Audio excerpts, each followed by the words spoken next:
Hello, everybody, and welcome to Atheist Sunday School, your one-stop shop for everything Atheist Sunday and school, and boy, do we have a show for you today. Today we are covering Micah, chapters 1 through 3.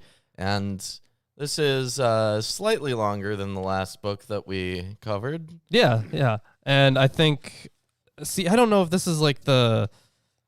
No, there's one more longer one, right? Zechariah, I think, is coming up. Yeah, Zechariah. Yeah, and then most of the other ones seem pretty short here. We have Nahum, Habakkuk. Yeah, so we're getting to the spot where we're very close to done here. Yes, we are. With the Old Testament, at least. I mean, so once we finish the book of Micah, the only book that will take multiple weeks to get through is Zechariah. Yeah. The rest of them will be 1 week shows. Well, not the entire week, but one broadcast shows. Yeah. And you know what? That's exciting because you remember Psalms. I remember. It took us half a year to do that. Yep, but we did all of them. And We did. If you want to watch us talk about Psalms, it's up there. For some reason, I don't know why you'd want to do that. Yep. Hey, look at our impossible chat rate. Yeah. All right.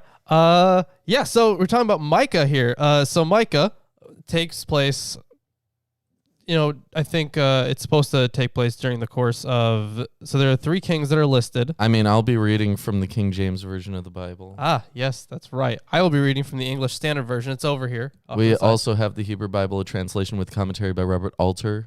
We have Erdman's commentary on the Bible. This section is written by John W. Rogerson. We have from the Evangelical Exegetical Commentary series, Amos, Jonah, and Micah from Joanna M. Hoyt. And we have the Old Testament survey from the NIB. This section is written by Daniel J. Simonson. We also have the Holy Scriptures, according to some Jews, in the New King James Version of the Bible. Yes, and this guy had an ancestor named Roger. Oh, wow. This guy had an ancestor named Simon. All right, so I'm going to flip this thing over. First, something spooky is going to happen. Ooh, when this gets down to the bottom. Ooh, Don't worry, nothing spooky is going to happen. We would never... when it gets down to the bottom... Oh, you said we would never, and then I thought I'd interrupt you with the spooky sound. so right, spooky. Ooh, fine. Little Halloween. Little spookiness there Maybe for something you. magical will happen when it's a 10, or nothing will happen. No, probably nothing will happen. We just forget that it's there. I'll but try to remember. It's doing its thing. Our actual Halloween special will either be Habakkuk or Nahum. So hopefully there's something spooky in one of those. Yeah, let's hope for something spooky. So, for the book of Micah, there is, of course, because it's not only because it's so short, but because it lacks a lot of historical details. It has some in there that kind of help it a little bit more than, something like Jonah. But there has been a lot of debate over Micah, especially on when these prophecies were written. Now, most scholars do agree that, okay, fine, there was this guy named Micah, and he was prophesying during this time period. Some scholars believe that because it seems like the prophecies are not directed towards every single reign of each of those kings that are listed. So some people think that was a later addition for some reason, that one specific king. Although it's perfectly possible that Micah was, doing stuff during that time period and we just don't have that recorded. It's also been theorized that the thing is, for a text like this, it's hard to determine which part comes from which time period. And there are a lot of different ideas about that. And it seems like most scholars do think that chapters 1 through 3 are mostly attributable to Micah.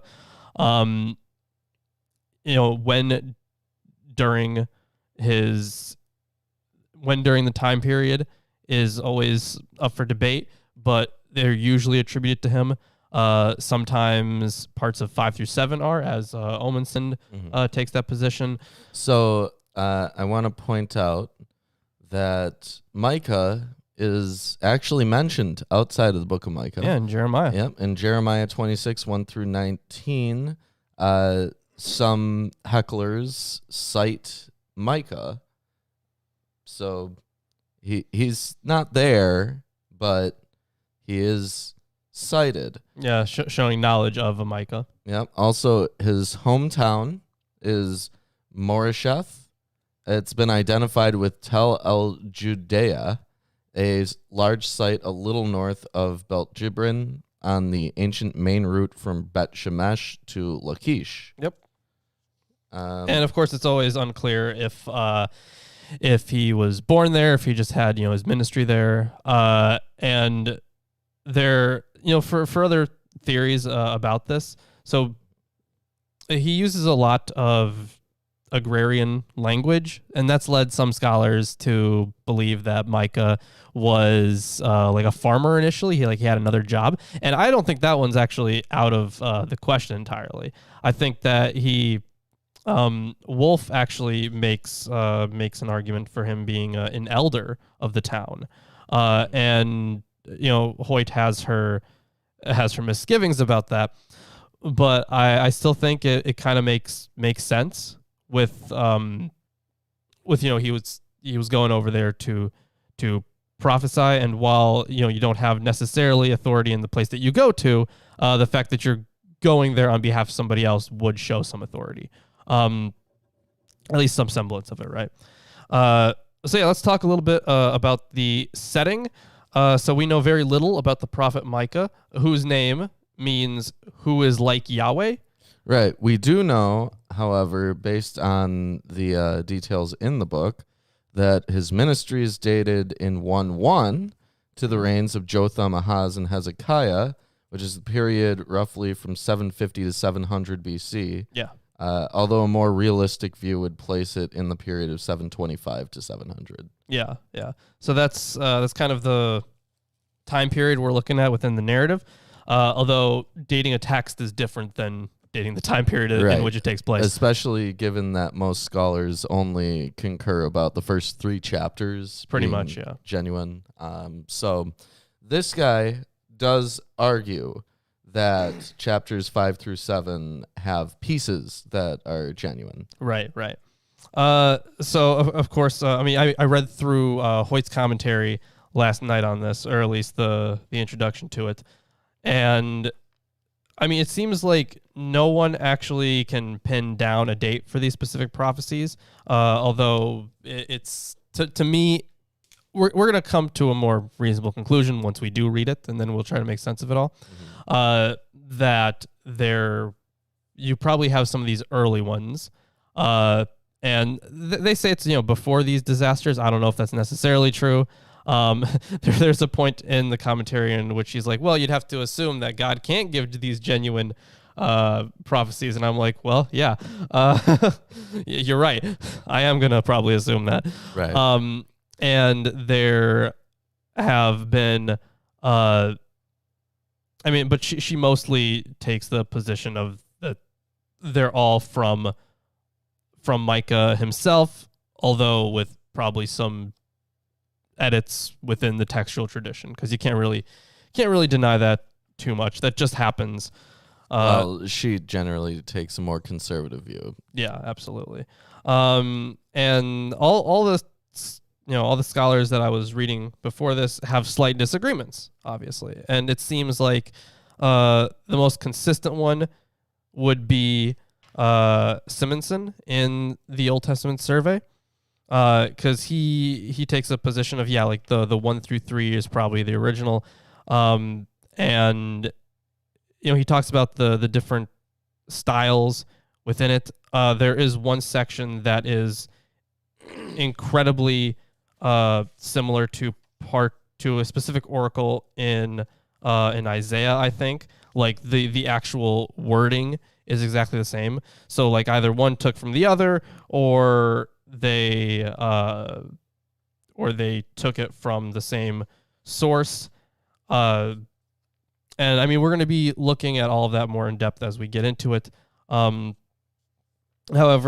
I'm not going to spend too much time with the chapter divisions and whatnot, because we're reading it on our own in this specific division that we're doing. So it doesn't really matter too much how the text is divided, aside from the stylistic purposes. Especially given that it originally probably wouldn't have been divided.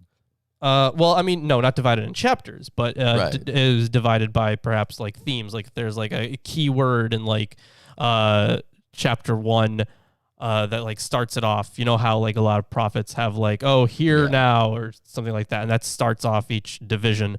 There do seem to be quite a few breaks in topic, like kind of abrupt ones. And I think those should be some cause for concern. Although Hoyt just kind of dismisses those. And I don't really think her explanation for that is too good. But either way, this would be taking place around the time of like the Assyrian invasion in 722, a little bit before and a little bit after. I mean, as of right now, before reading the text, to me, it might just be that these were written after it, because that's just because if you consider ex eventu prophecy, that is how it was commonly written. At least that's what I'm going with. That is the more secular explanation for that. Yeah, though, of course, there might be some details that are, I mean, you can present something that's fairly foreseeable as prophetic. Yeah. Right? Like, in You're 20... gonna read Micah chapters 1 through 3. Yeah, amazing. Wow. Yeah.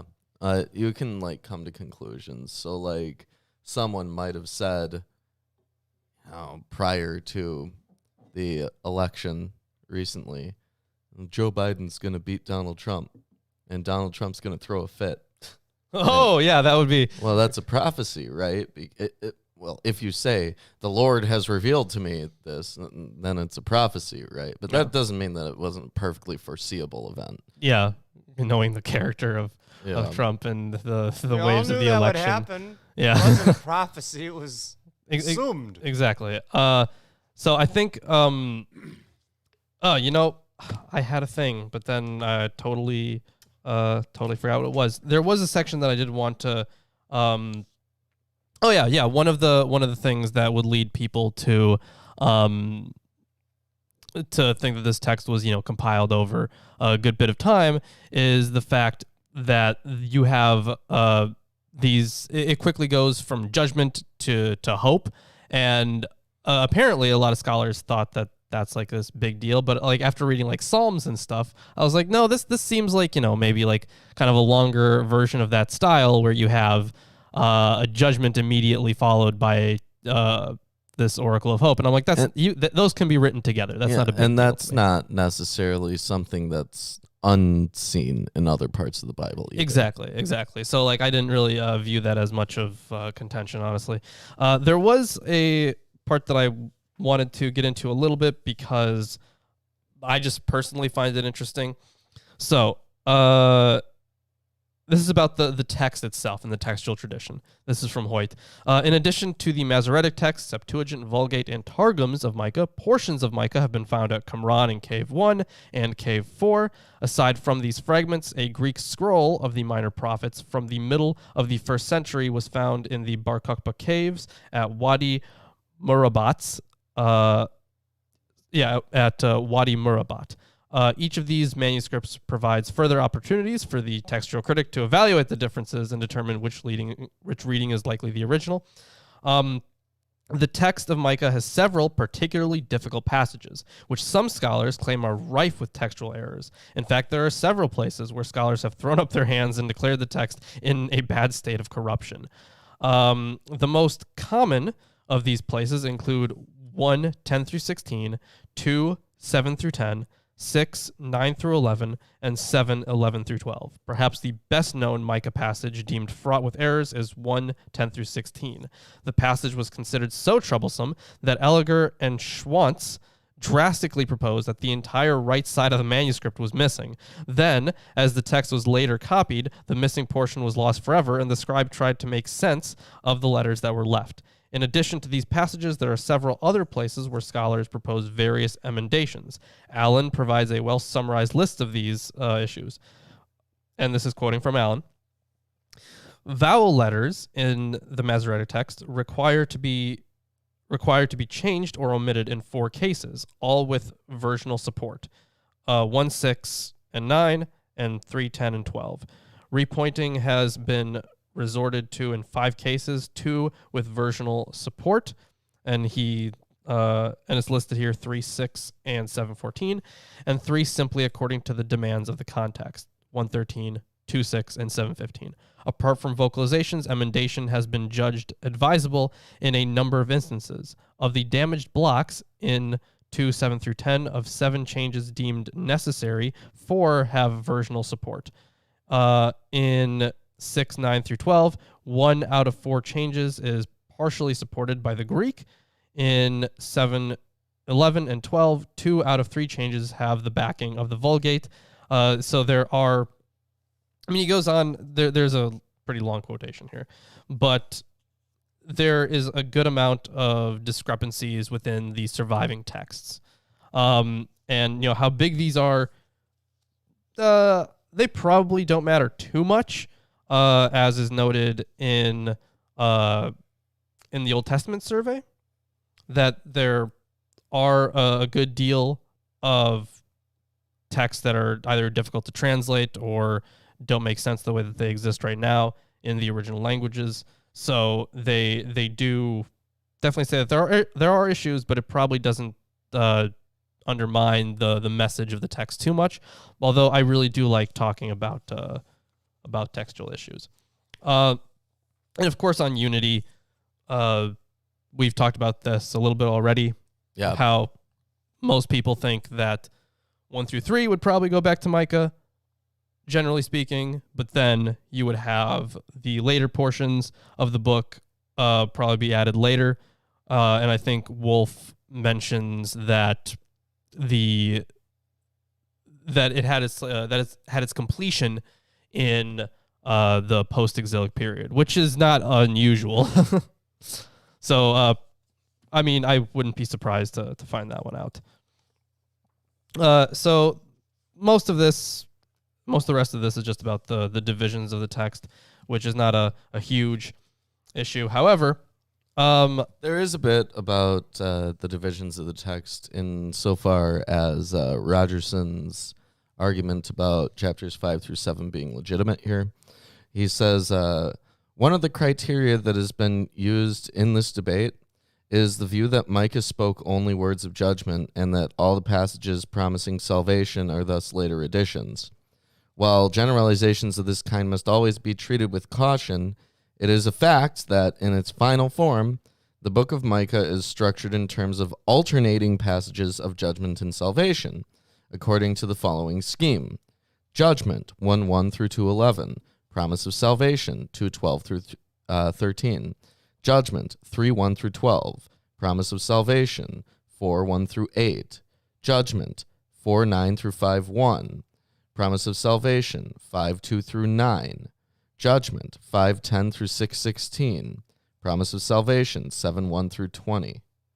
Right? So that is the proposed scheme that Rogerson puts forward, and I guess we can verify that while we're doing our readings. Yeah, here you can take this. I don't need it anymore for now. We're probably gonna need it later for different books. Yeah. All right. And aside from that, we can probably hop into the reading. What? Yes, we can. Then I will begin. The book of Micah, chapter 1. The word of the Lord that came to Micah the Morasthite in the days of Jotham, Ahaz, and Hezekiah, kings of Judah, which he saw concerning Samaria and Jerusalem. Hear, all ye people, hearken, O earth, and all that is therein, and let the Lord God be witness against you, the Lord from his holy temple. For behold, Oh! the Lord cometh forth out of his place, and will come down and tread upon the high places of the earth. And the mountains shall be molten under him, and the valleys shall be cleft as wax before the fire, and as the waters that are poured down a steep place. For the transgression of Jacob is all this, and for the sins of the house of Israel. What is the transgression of Jacob? Is it not Samaria? And what are the high places of Judah? Are they not Jerusalem? Therefore I will make Samaria as a heap of the field, and as plantings of a vineyard. And I will pour down the stones thereof into the valley, and I will discover the foundations thereof. And all the graven images thereof shall be beaten to pieces, and all the hires thereof shall be burned with the fire, and all the idols thereof will I lay desolate. For she gathered it of the hire of a harlot, and they shall return to the hire of a harlot. Yeah, so there's a decent amount that we can talk about here. Yeah. So firstly, this the majority of this section is talking about Samaria. Of course, the capital of Israel, the northern kingdom. And there's also some details on Jerusalem. Yeah. So the disputation pattern is common in the prophets. God will come from his true temple, the one in heaven, and his coming will bring turmoil to the mountains and valleys. The principal target is Samaria, the magnificent capital of the northern kingdom, established around 870 BC by Omri. Of course, you remember the Omride dynasty, and which finally fell to the Assyrians only after a 3-year siege in 722. This fact provides a date for the prophecy against Samaria, probably around 725. So, I guess in the midst of this attack.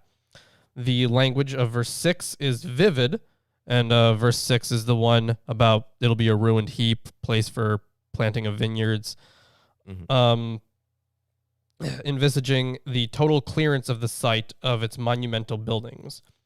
So the city's crime is not only that of idolatry, but the misuse of power and the abuse of the poor that was bound up with fertility, religion, and sacred prostitution. Right, with the high places and the harlot. Gotta love those harlots, don't you? Oh, yeah, Yeah. totally. Should I continue then? Yeah, go ahead. Therefore will I wail and howl.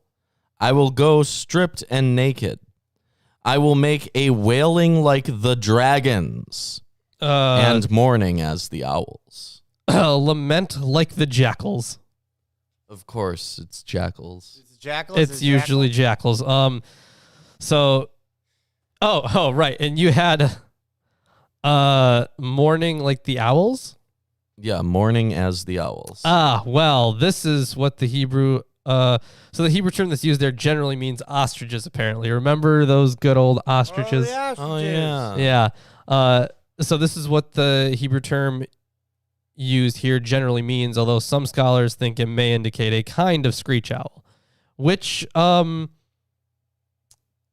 I don't really would think that those owls would be associated with mourning all that much, because one of the maybe I guess because one of the translations for Lilith was screech owl. So I guess it would be weird to have this in the mourning context. Well, one of the things associated with Lilith is stillborn children, which I suppose merits mourning. Yeah, but they're the cause of it, and they wouldn't mourn that. I guess. Yeah. For her wound is incurable, for it is come unto Judah. He is come unto the gate of my people, even to Jerusalem. That's the end of verse 9. Now we're getting into 10 through 16, which are more textually difficult from what you said before. Yeah. Yeah. Declare ye it not at Gath, weep ye not at all. In the house of Aphrah, roll thyself in the dust. So in Beth Laphrah. So yeah, house of Laphrah, right? Yeah. What is Aphrah? So the Hebrew puns on the name of the place and afar, dust. So it looks like it's just a Hebrew pun. The house of dust, I guess. The house of rust, roll thyself in the dust. Oh.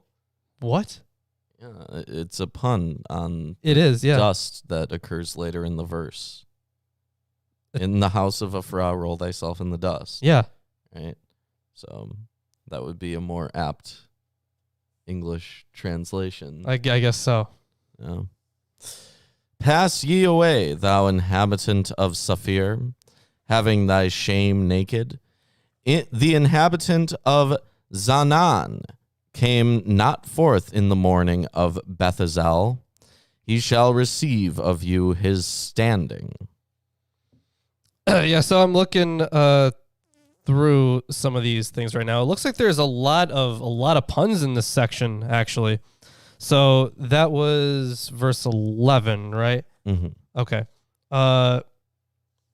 So she has a fairly detailed commentary about the possible date of this that I could hit on in just a second. But holy shit. In Eerdmans, they have a translation for this dust thing. in Dustville. They translated Dustville. Yeah. In Dustville, roll yourselves in the dust. That's pretty good. I like that. I like Dustville. And do not go out, citizens of Out Town. Right? So I guess this part... I mean, I'm going to hit on some of these names. So, as with many of these cities, the location of Shafir is unknown. The name, though, means fair or beauty. The pun on this name centers on the town known as Beauty becoming shame through nakedness. Mm-hmm. The residents are told to pass over, nice, which presents a picture of them walking past others of being on parade. Their walk is one of utter exposure through being naked and having shame. It's the walk of shame. Mm-hmm.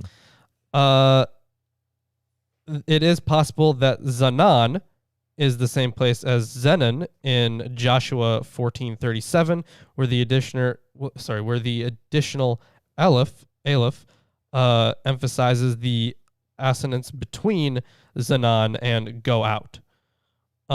This is like referring to Waco, Texas, and saying Wacko, Texas is full of wacky people. So yeah, there are a good amount of puns in this section right now. Oh yeah, I feel like it's very different than you can do the this rest with of it. basically any city. Go for a stroll, those of Milwaukee. Wow. Clean yourself, those in Washington. It's really Yeah.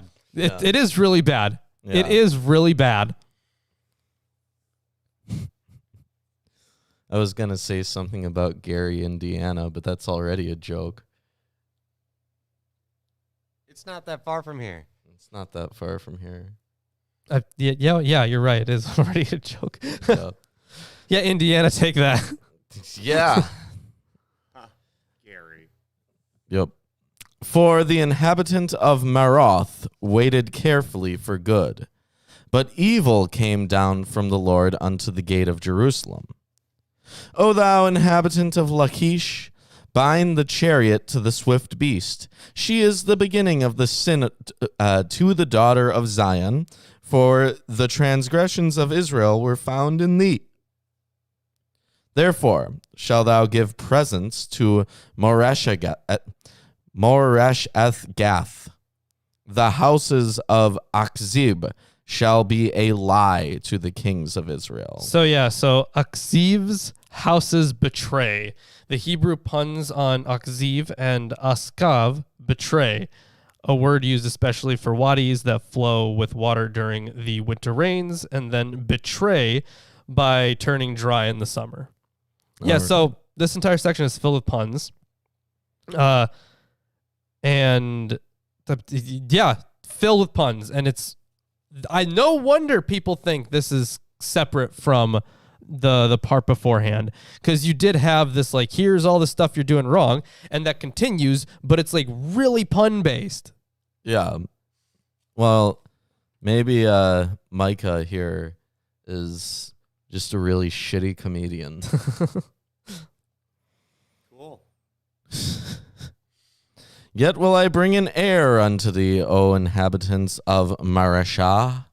He shall come unto Adullam, the glory of Israel. Make thee bald, and pull thee for thy delicate children. Enlarge thy baldness as the eagle, for they are gone into captivity from thee. And it looks like Adullam was known for its military power. Mm-hmm. So, that's all right then. Yeah, the phrase glory of Israel modifies Adullam, a town linked with Lachish and evidently thought of because of its military strength as redounding to the national glory. I also want to point out the rest of these translations that are here in Eardsman's. In Dustville, roll yourselves in the dust. Do not go out, citizens of Outtown. Harness the chariot to the horse, citizen of Horseville. The homes of Deceitville are deceitful. Wow. Yeah, these I really, maybe just based on the puns alone, I would say this is not original. Or maybe this is the original part and the rest of it wasn't. We don't know. Yeah. Maybe Micah just really liked puns, and then everyone else destroyed his work by adding not puns to it, and maybe he's like rolling over in his grave right now. Yeah.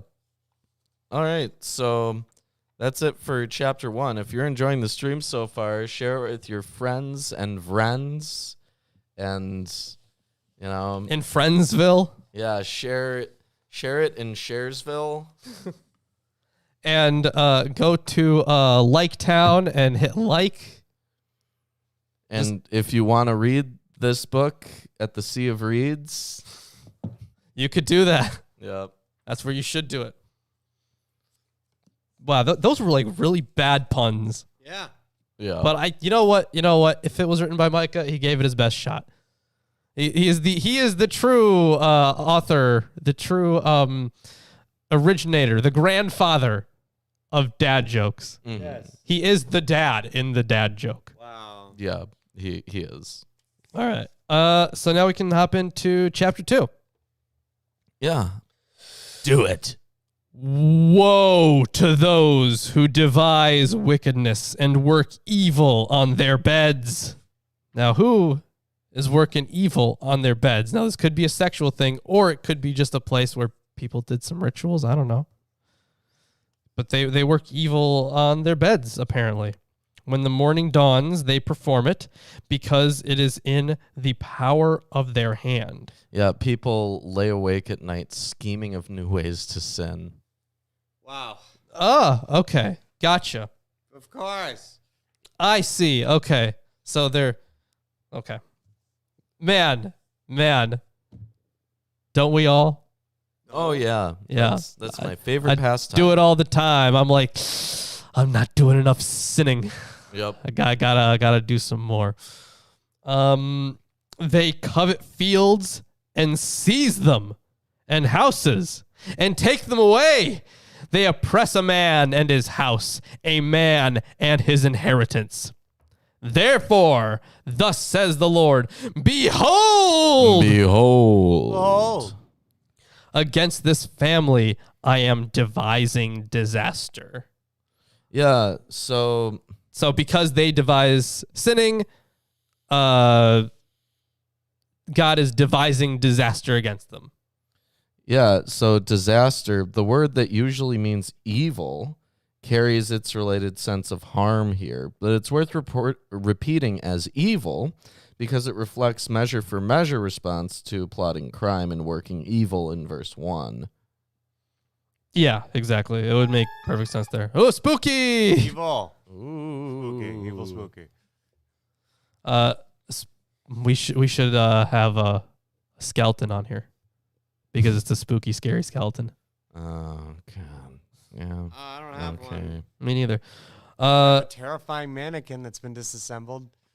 Nothing. I'm okay. You don't want me to just throw that on the table or anything? No. I don't think a mannequin would work out very well. Real scary. Either way, yeah, against this family I am devising disaster, from which you cannot remove your necks, and you shall not walk haughtily, for it will be a time of disaster. So yeah, they're definitely going to get fucked. Mm-hmm. In that day, they shall take up a taunt song against you and moan bitterly. So I'm guessing this is the same way that they would taunt. How was it phrased in earlier books that they would spit in Jerusalem or in the face of Jerusalem or something like that? What was the phrase before? Like they were walking by to mock it. Oh, there's been plenty of those. Okay, I guess I'm just thinking of one specific one. Yeah, probably. But I do want to point out that there's some wordplay here. Oh, okay. So Okay. Alter translates this as, on that day, this theme shall be sounded about you, and sobbing shall be sobbed. And he says that this deliberately odd phrasing echoes the Hebrew, which in fact shows a triple occurrence of a single verbal stem. When, naha, nehi, nihya. Oh, okay. So we've still got that same kind of wordplay pun stuff going on even here.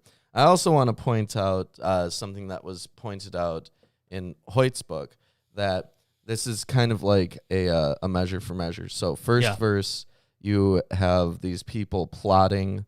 Third verse, you have God Yahweh plotting. Second verse, you have an explanation of what these people are plotting to do. Fourth verse, you have an explanation of what Yahweh's plotting to do. Oh, yeah. In that day, they shall take a taunt song against you and moan bitterly and say, we are utterly ruined. He changes the portion of my people, how he removes it from me. To an apostate, he allots our fields. Oh, yeah. See, so exactly the thing that they were planning to do. That's what they get. Eye for an eye right here. Mm-hmm. Some good old biblical justice. Therefore, you will have none to cast the line by lot in the assembly of the Lord. So in the assembly of Yahweh, it specifies that no one who follows Yahweh will help them. It's used 9 other times in the Hebrew Bible. 3 of those refer to the community of Israel, and the remaining 6 refer specifically to the tabernacle. Since this passage is not a discussion about the tabernacle, it should be interpreted as a reference to the community of Israel. Yeah, that would make sense. Do not preach, thus they preach. One should not preach of such things. Disgrace will not overtake us. So that's what they're saying. These evil people are saying that. Should this be said, O house of Jacob? Has the Lord grown impatient? Are these his deeds? Do not my words do good? Do not my words do good to him who walk uprightly? Yeah, and the Septuagint reads his words, the Masoretic, my words. I mean, I guess. Well, I think, if this is Micah, then his words would make sense. So the meaning of verse 6 is a bit odd. Now, Hoyt points out 4 different translations of verse 6. From the NASB, do not speak out, so they speak out. But if they do not speak out concerning these things, reproaches will not be turned back. From the NIV, do not prophesy, their prophets say. Do not prophesy about these things, disgrace will not overtake us. KJV, prophesy ye not. Say they to them that prophesy, they shall not prophesy to them that they shall not take shame. NET, don't preach with such impassioned rhetoric, they say excitedly. These prophets should not preach of such things. We will not be overtaken by humiliation. So there is definite textual difficulty when it comes to verse 6. And, I mean, it seems like the idea overall, though, is the same. How, first of all, they're told, don't preach. But that's what they preach. They preach to not to preach. Yeah. While they're preaching. And this is sometimes rendered as rant. Okay. Yeah, that would fit, I suppose. The verb normally means to drip and perhaps spout. Oh, gross. All right. That's a little teapot.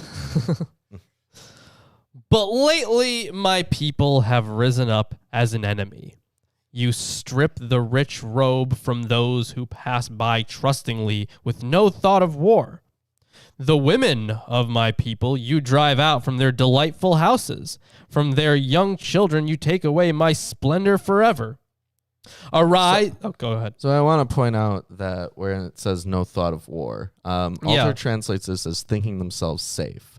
But he points out that the Hebrew uses an ellipsis, saying only safe. That's weird. And there is a textual note on that here as well, too. With no thought of war or returning from war. So there's another possible translation, I guess. Yeah. And that's quite odd. I guess this whole section is pretty difficult. Yeah, I suppose. Arise and go, for this is no place to rest, because of uncleanness that destroys with a grievous destruction. If a man should go about and utter wind and lies, I'm guessing that's the same kind of wind as the one talked about in Ecclesiastes, where it goes away. It's fleeting. Just nonsense. It's baseless conjecture, that kind of thing. Saying, I will preach to you of wine and strong drink. He should be the preacher for this people. I will surely assemble all of you, O Jacob. I will gather the remnant of Israel. I will set them together like sheep in a fold, like a flock in its pasture, a noisy multitude of men. He who opens the breach goes up before them. They break through and pass the gate, going out by it. Their king passes on before them, the Lord at their head. So those last two verses are a judgment section. Based off of the things that have been established prior. There's several interpretive issues with verse 13.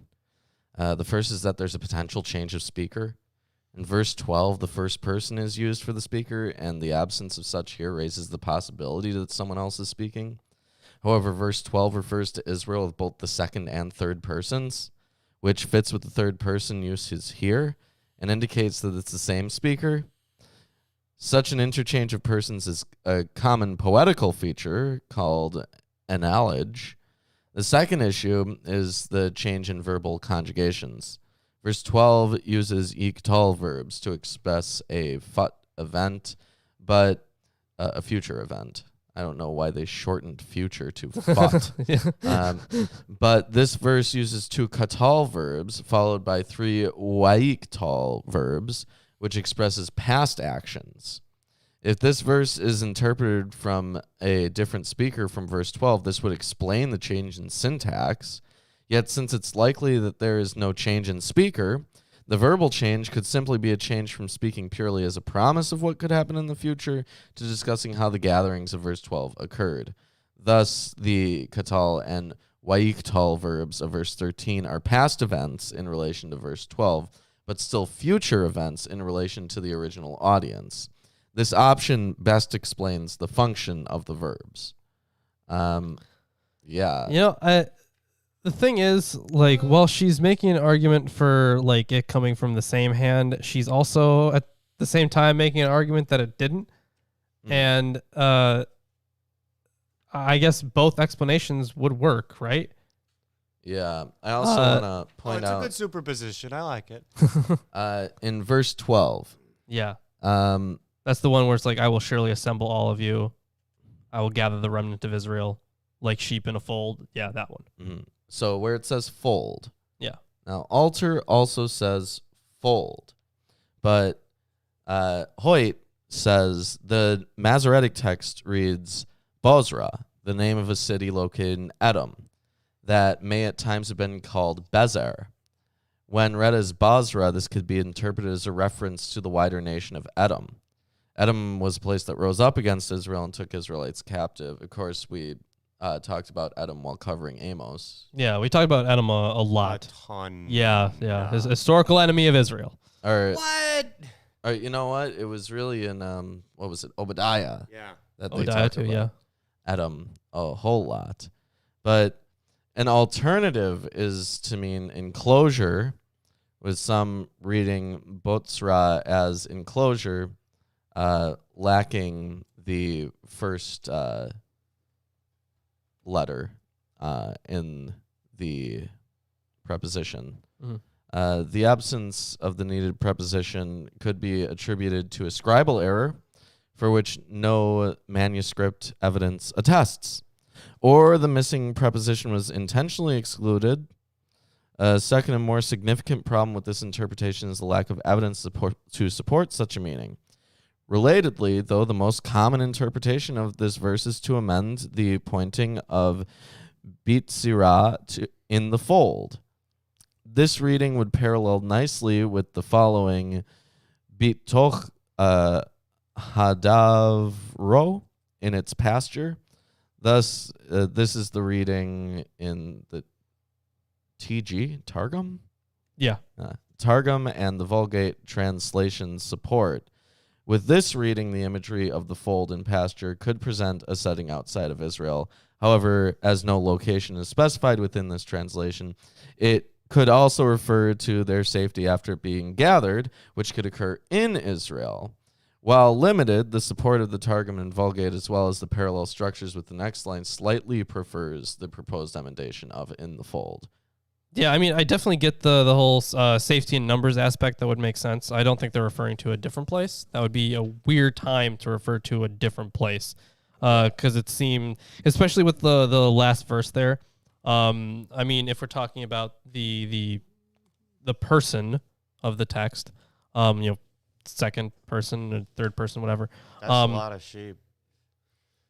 Yes, Yeah. it is a lot. You're right. But it's odd because not only does it switch from first, second, third person like all over the place, uses totally different kinds of verbs. There's also an issue of you need an emendation to the text for it to make sense. Yeah. Whereas the text as written would not make sense.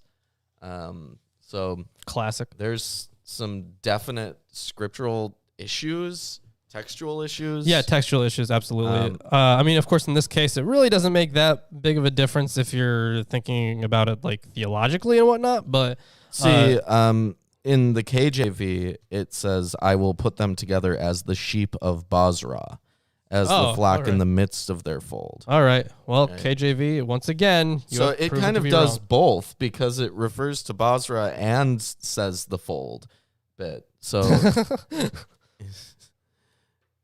Well, that's just weird, actually. it is just weird. I guess they were probably using a manuscript that had both to kind of make up for maybe. I guess Maybe the Textus copyist. Receptus. Well, I mean, yeah. I mean, for the Old Testament, it was I think it was a little bit different. However, Mhm. The whatever manuscript they had must have had probably had both of the readings, because that copyist was like, I'm seeing these readings here and they're different, so I guess I'll just put them together, because that's not the first time that's happened. We do have manuscript evidence of that. It could also be that whoever was translating this part was like, well, I could translate this two different ways. Let me just write them both down and then I'll choose one later. And then he forgot about it and, handed in his homework. And they're like, well, I guess this is the verse now. I guess that's what we're doing, yeah. But anyways, that is the end of chapter 2. And do you hear something? I do hear something. It is Yeah. the sheep of Bozrah. Go! Behold, I am your Lord and Savior, Jesus Christ, and I want to let all you heathens and sinners know that I support this wonderful episode of Atheist Sunday School. Lawrence and Reuben try their very best to bring you the true glory of the Bible, and they need your help. They have provided links to their Patreon page and other social media just for you. Once again, my name is Jesus Christ, and this is Milwaukee Atheists. The Lord is with them. God bless. Oh, Jesus! That was it. That was the sheep of Bozrah right there. No, I'm just kidding. The lamb of Bozrah, because that is Jesus is the lamb. That is something that I have read a lot. So I'm gonna go with that. And he's taking away Reuben like what is it? Like a fold? Yeah, within a fold, like a flock within a fold. There goes Reuben. Those shepherds. Yeah. So hopefully he comes back with some shepherds. I don't know. Maybe they'll have some shepherd's pie. No shepherd's pie. You don't just have that laying around. Well, it's of course not laying around. You'd have to make that. Yeah, I know. They need ingredients. It'd have to be. You have the ingredients? It could be fresh because they're shepherds. I don't know. Still, I'm not buying this in the modern era. All right. Anyways, let's hop into chapter 3 here. So this looks like, at least according to Hoyt, this looks like a covenant lawsuit. This isn't the first time we've had one of these lawsuits. Or at least it's presented like a lawsuit where you have like an argument and whatnot. So Micah turns his attention in this chapter to issuing another covenant lawsuit. This covenant lawsuit is composed of 3 stanzas. Oh my God! Look who's here. I've returned. I've been shown Revelation. Oh yeah, what did you get? I saw some sheep folding. Oh damn! They were all playing poker and. Oh okay. I was thinking of like that painting of the dogs playing poker. It was like that. Yeah, they were all folding. I was thinking of that one experiment they did on MythBusters. How many times you could fold a piece of paper, but for a sheep. All right. Okay. So as with it wouldn't survive the first fold. Oh, we know. So as with so many of Micah's prophecies, these judgment speeches have no clear indication of date, though, of course, there have been many attempts to date them to a specific time. For example, Shaw dates this chapter to the Syro-Ephraimite siege of Jerusalem, and that's 735 BC. Anderson dates it more broadly to a time when both the northern and southern kingdoms were still unoccupied prior to 724 BC. In Jeremiah 26:18, elders mention this prophecy, specifically Micah 3:12, and the date it has given during Hezekiah's reign, so 729 to 686 BC. This also means that it cannot date to the Syro-Ephraimite siege, as Shaw proposes, since Hezekiah reigned after that time. Well, in Eerdmans, they say that listen in verse 1 and hear this in verse 9. The same Hebrew phrase is used on both occasions. In verse 1, the heads of Jacob and the rulers of the house of Israel are addressed. Strictly speaking, these were the rulers of the northern kingdom Israel, and it may be the passage predates Samaria's fall in 722, 721. But the language may also be ironic. If the passage is later than 722 or 721, Micah may be insulting Judah's rulers or by calling them Israel's rulers, implying that either their wickedness or the certainty that they will share the fate of Israel's rulers. So that's the dating suggestion that Rogerson proposes. All right. Anyways, I hop into it. Great. Chapter 3. And I said, Hear, I pray you, O heads of Jacob, and ye princes of the house of Israel. Is it not for you to know judgment? Who hate the good and love the evil, who pluck off their skin from off them, and their flesh from off their bones. Yeah, so this pair of versets is a startling instance of intensification and specification of material from the first verset to the second and third. Initially, we get the general terms of hating good and loving evil, then this horrific image of flaying and cannibalism. Yeah, that's intense. And it continues. Who also eat the flesh of my people and flay their skin from off them, and they break their bones and chop them in pieces as for the pot and as flesh within the cauldron. Wow. Yeah, wow. That was pretty intense there. So I did want to note just one thing here. So where is it? In verse 2 there, it seems that the Septuagint has it a little bit differently, where, oh man, I wish I knew the actual Hebrew here. But apparently the Septuagint reads, well, it says seek, so it reads xetuntes, but I'm pretty sure that is a participle, so it would be seeking. So apparently that's what the Septuagint says, and that's I would think that is instead of lovers of evil, and those seeking evil. Yeah. So, well, I also yeah, Justin, this is not a apocryphal. We're just reading the good old Bible. Yeah. Now Rogerson does point out that this is some of the most violent imagery in the prophetic literature. You're telling me? Yeah. Thanks, So, Rogers. ooh, spooky Halloween. Yeah, spooky Halloween. Yeah. Ooh. Do the thing, Chris. Oh, No. Yeah. That. Aha. Spooky Halloween. We got it. Here's the spooks coming in. Yep. Wow. Wow, I didn't think about that.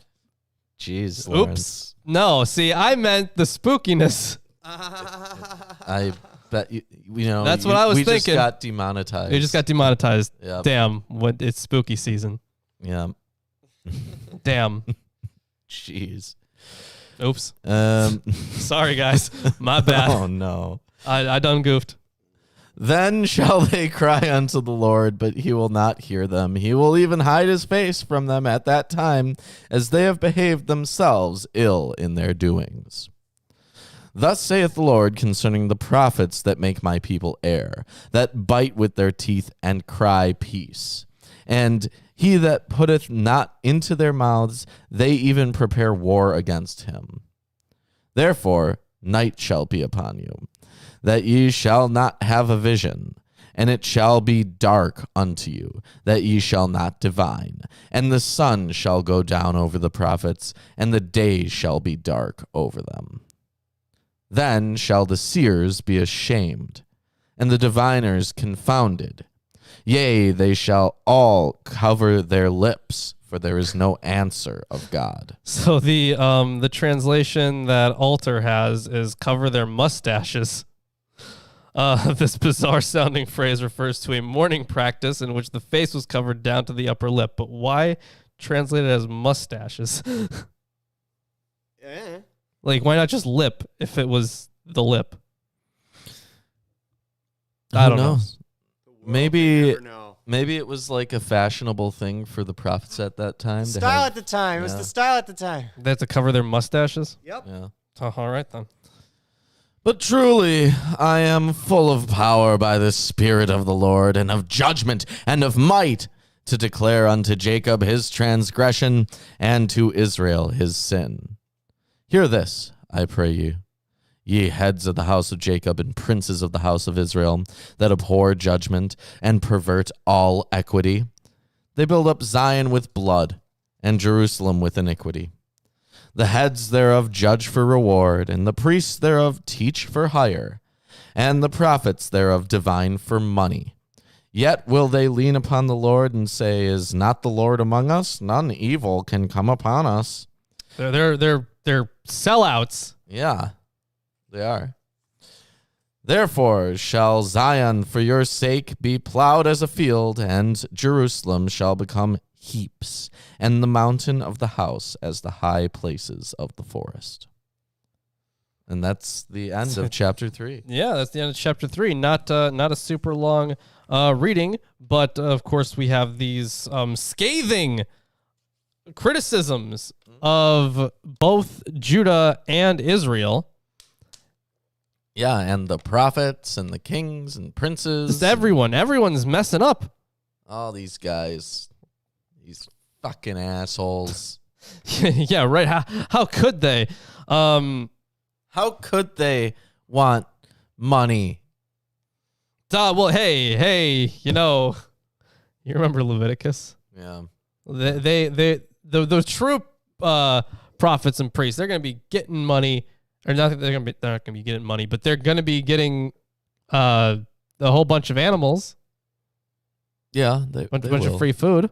They will. Yeah. But you don't necessarily have to be in the priestly class to be a prophet. Yeah, that is true. That's why Ezekiel was special. Yeah, and Ezekiel was I think I really want to do like some kind of, Ezekiel versus the rest of the Old Testament. Ezekiel versus Jeremiah. 12 3-minute rounds. Who wins? Who knows? Buy your tickets now. I'd say probably Ezekiel. I'd say he's a bit more of a loose cannon. Yeah, but he's a little malnourished. That's true. And Jeremiah, I mean, he's had some pretty good physical feats. I mean, surviving in that cistern, right? Oh, yeah, that was a weird one. Yeah. Though that was, I think it was in Jeremiah, right? The thing with his loincloth where he like hid it away for a little bit. Yeah. That was weird too. You know what? Think he'll pull out that move? Samson versus Jacob. Probably Samson.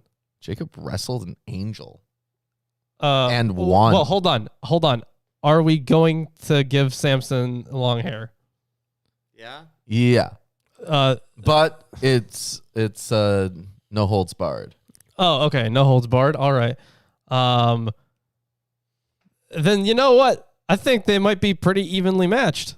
Yeah, they might be. Now, if we threw David in there with his tens of thousands. Well, that's something else. Enoch versus Methuselah. Uh, That's the fight I need to see. That's like saying Vince McMahon versus Donald Trump. It already happened. That already happened, and it wasn't really good. Aw. They need a rematch. Yep. Oh, my God. I would actually pay to see that. If they were to actually, I don't care if it's a work. I would pay to see that. Yeah.